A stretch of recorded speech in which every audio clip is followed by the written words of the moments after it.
Et après avoir parlé beaucoup de nazis, de bombes atomiques, de catastrophes, de guerres, de destruction, de morts, je propose qu'on laisse un petit peu la parole à Clément.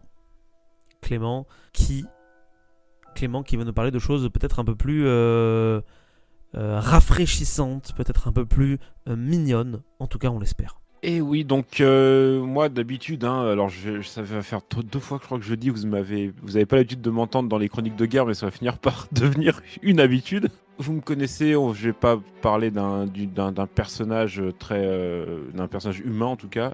On va parler un peu des animaux durant la guerre, durant la Seconde Guerre, et puis surtout je ferai un focus sur un animal en particulier. Pour éviter de partir dans le cliché, je vais pas dire de tout temps les humains ont utilisé les animaux dans les conflits, parce que c'est vrai déjà, et puis ça fait un peu pompeux. Voilà, les animaux durant la Seconde Guerre. Tu sens que je suis fatigué? Ouais, mais c'est bien, t'es en roue libre, du coup, c'est En roue très libre, rigolo. Les animaux durant la Seconde Guerre, en fait, on a vraiment eu de tout, parce que c'est un conflit en termes de pertes humaines. On a 50 millions d'hommes, mais on est à 30 millions de bêtes qui ont combattu avec les êtres humains. Donc on est quand même sur un nombre assez important d'animaux qui ont été là. Et 30 millions, on ne parle que des bêtes qui ont combattu auprès des hommes. On compte pas ceux qui ont servi à l'arrière, notamment pour nourrir les soldats, par exemple. Donc on peut sûrement doubler la mise. Et en termes déjà de petites anecdotes exotiques concernant les animaux de la Seconde Guerre, je commencerai déjà par parler des moutons qui ont servi pour un événement assez important de la Seconde Guerre, mine de rien, puisqu'il s'agit du débarquement de Normandie en juin 1944. Les moutons ont servi à déminer le terrain. Il y a eu, avant le débarquement, un Ils ont fait un déminage débarquement de moutons. de moutons. Voilà, donc je sais pas Ok. s'ils sont dans les films, ceux-là, mais Non, je crois pas. Je ne voilà. semble pas l'avoir vu dans le soldat Ryan. Non, il n'y avait pas les moutons. Et également, il y a eu des expérimentations sur les animaux durant la Seconde Guerre. Il y a eu de tout. Il y a eu des chiens anti-chars. Il y a la Suède qui a utilisé des phoques pour essayer de combattre des sous-marins allemands. Il y a tout eu. Il y a même eu des chauves-souris. Je crois qu'il y en a qui avaient essayé d'utiliser des pigeons pour faire des bombes guidées, en fait. Ils accrochaient des bombes sur des pigeons et ils les envoyaient. En parlant de pigeons, ça me fait une transition pour vous parler aussi que cette année, ce sont les 20 ans du film Vaillant, Pigeons de combat. Ah ouais. Ouais, ce sont les 20 ans. Il est sorti en Incroyable. 2005, quand j'ai déjà 20 ans. Je pense qu'on l'a tous vu, ce film. Ouais. Ce film d'animation. Moi pas. Donc voilà. Du coup, c'est un film qui se passe pendant la Seconde Guerre. Ouais, avec des pigeons, j'en ai entendu parler. pigeons. On avait fait un blind test sur les films Seconde Guerre mondiale où on avait mis la musique de pigeons de combat Vaillant. Enfin, Vaillant Pigeons de combat. Vous pouvez aller l'écouter. Les auditrices. Encore une anecdote, il y a quand même eu 54 décorations de pigeons. De pigeons, ouais, il y a eu 54 décorés, de pigeons décorés pendant la guerre. Okay. Concernant les chiens quand même, parce que c'est celui qu'on appelle quand même le meilleur ami de l'homme, les chiens ont principalement servi, en dehors des chiens anti-chars quand même qui ont eu le malheur d'être pris là-dedans. Il y a quand même eu des chiens qui étaient plutôt là pour être des mascottes, en vérité, des mascottes de compagnie, en fait. Quand je parle de compagnie, une compagnie de soldats, quoi. Il y a même alors, j'essaie de retrouver la photo, parce qu'en fait, j'ai trouvé un article qui, en fait, juste illustre le top 10 des photos de chiens avec leur maître. Il y en a une que j'aime beaucoup. Je t'enverrai carrément l'article, je pense, Marc. Ok, carrément. Pour illustrer quelques photos. Et il y a celle-ci que j'aime bien, parce qu'en fait, il y a un singe, et ça me permet aussi de dire qu'il y a eu un singe qui était avec... Alors, le singe, on le voit un petit peu, il est sur le... Oui, il est sur le mec à droite du vélo. Il est sur le mec à droite. Donc voilà, c'est... Alors, voilà, donc les chiens ont principalement servi de mascotte, en fait, et surtout pour remonter le moral des troupes à ce niveau-là.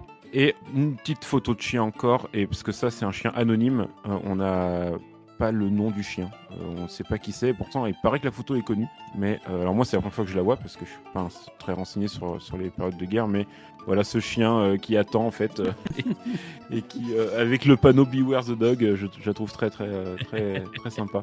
Très anglais comme photo. Il est très chou. Il est très chou. Mais ce chien est anonyme, c'est un des rares chiens anonymes, parce que tous les autres chiens qui sont dans l'article que je te passerai, ils sont nommés, puisqu'ils faisaient partie des compagnies. Ça devait être un chien de rue en fait, un chien d'un civil que personne n'a jamais connu du coup. Et du coup, je vais passer au principal sujet en tout cas du focus que je vais faire. Donc quand je disais que ceux qui me connaissent savent de quoi je vais parler, j'ai bien sûr parlé d'un ours. Qui aurait cru qu'un jour je parlerais d'un ours durant la Seconde Guerre. Mais oui, il y en a eu un, c'est l'ours, alors désolé pour la prononciation, Yoshtek. C'est polonais. Ok. C'est Il Wojtek, je s'agit crois. d'un Wojtek. Wojtek. Wojtek. Voilà. Wojtek. Voilà. Ok. Wojtek. C'est un ours, donc un animal de guerre de l'armée polonaise. Il est né en 1942 en Iran. Ok. Et en fait, c'est un ourson abandonné. C'est un garçon, en fait, un petit garçon qu'il a trouvé. Et il croise l'armée polonaise qui passait par là. Alors, c'est la 22e compagnie de ravitaillement d'artillerie du 2e corps d'armée polonaise. C'est très précis Ok. pour ceux qui arrivent à comprendre. Parce que, alors, moi, je te dis, la guerre, à partir du moment où il y a l'écriture, c'est fini. Là, pour le coup, un peu comme les chiens au début, c'est un ours qui va devenir un peu la mascotte de cette compagnie. Mais il va s'avérer en fait être très utile puisqu'il va quand même participer à une bataille, pour le coup. Alors, c'est la bataille de Monte Cassino en Italie. Ah. Tu connais, Marc, du coup Bah, ça Ouais, va je être connais intéressant Monte avec moi juste Cassino, après. mais du coup, Ouais. c'est chouette parce que ça va faire un lien avec Cyril tout à l'heure. Ah, d'accord. Donc voilà, du coup, durant cette bataille, l'ours a vraiment été présent parce que sachez même qu'il est cité parmi les principales personnalités qui ont été là dans cette bataille parce que l'ours n'était pas juste une mascotte, il a été nommé caporal, l'ours. Donc Ok. on a officiellement un caporal Wojtek. En fait, c'était un ours qui servait principalement à ravitailler en obus.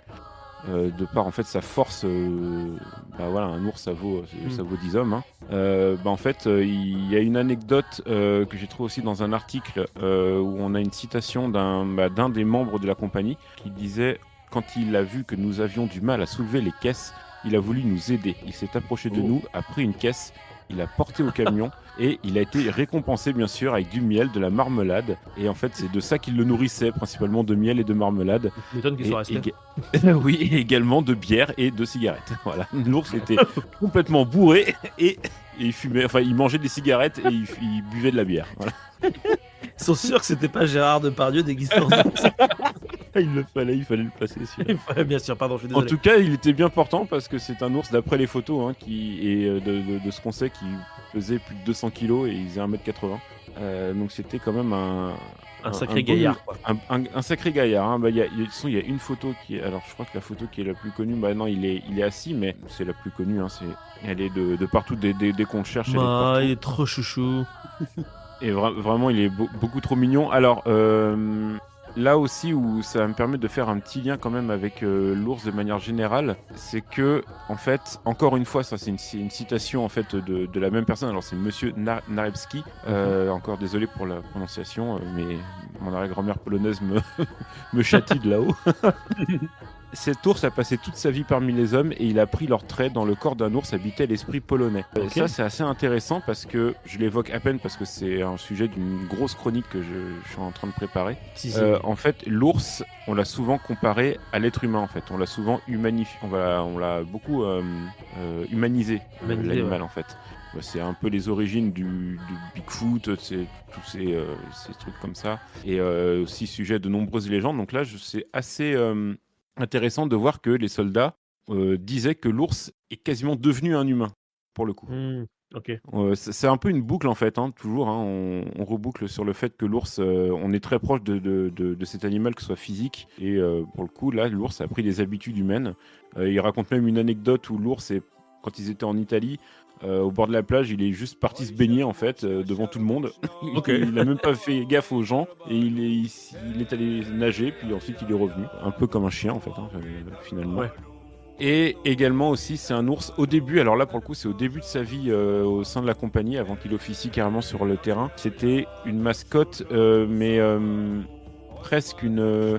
comment l'expliquer, une attraction en fait. C'était surtout quand il était tout petit, sur les premiers mois en fait, quand ils étaient encore en Iran, les civils en fait le prenaient comme une attraction de cirque, comme une mascotte non officielle. Et ça aussi, ça reboucle un petit peu avec l'histoire de l'ours de manière générale en Europe. Là aussi, c'est un petit teasing sur la grosse chronique que j'ai prévue sur l'ours brun, puisque durant la phase de désacralisation de l'ours par l'Église catholique, l'ours avait été transformé en mascotte de cirque, avec les montreurs d'ours. Les fameux montreurs d'ours. Voilà, et encore une fois, on reboucle toujours sur la même chose. Dès qu'il y a un ours, on est subjugué par l'animal, attiré par lui.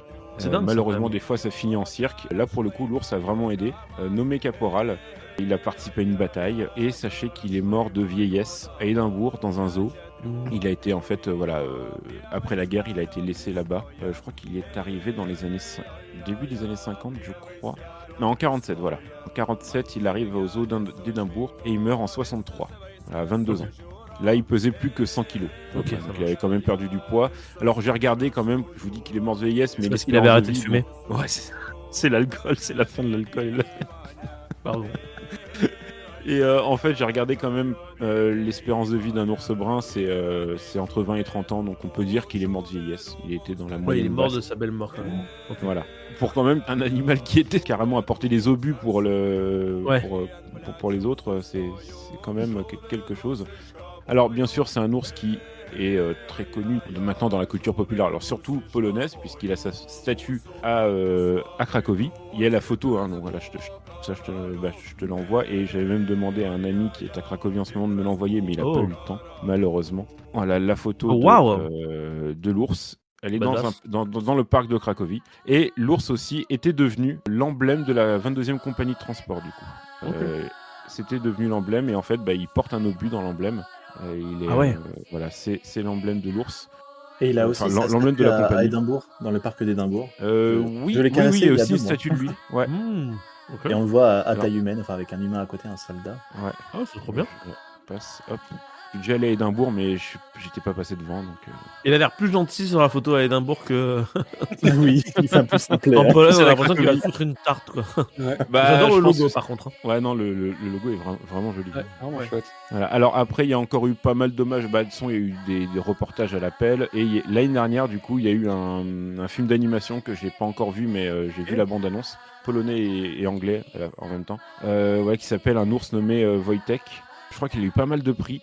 En vrai, il a été très bien accueilli. Et l'animation, Marc, je sais pas si tu avais pu voir la bande-annonce, mais que je t'avais envoyé. L'animation est un peu en mode cel shading, et ça a l'air très très poétique. Je crois que c'est un court métrage, hein, ça dure 20 minutes, c'est une demi-heure, je crois. Donc ça, c'est à voir. Du coup, un conseil de plus. Et dernière anecdote parce que j'ai vu ça, j'étais mort de rire. Si vous jouez à Heart of Iron 4, vous pouvez devenir empereur des Slaves avec Wojtek. Voilà. Vraiment, c'est un personnage. Vous pouvez devenir empereur des Slaves. Mais dans le jeu Heart of Iron. Et dans le jeu, qu'on s'appelle déjà Iron Harvest, qui est le jeu de State polonais, et il y a aussi, je sais plus comment elle s'appelle, la femme, mais elle est avec Wojtek pour combattre. Voilà.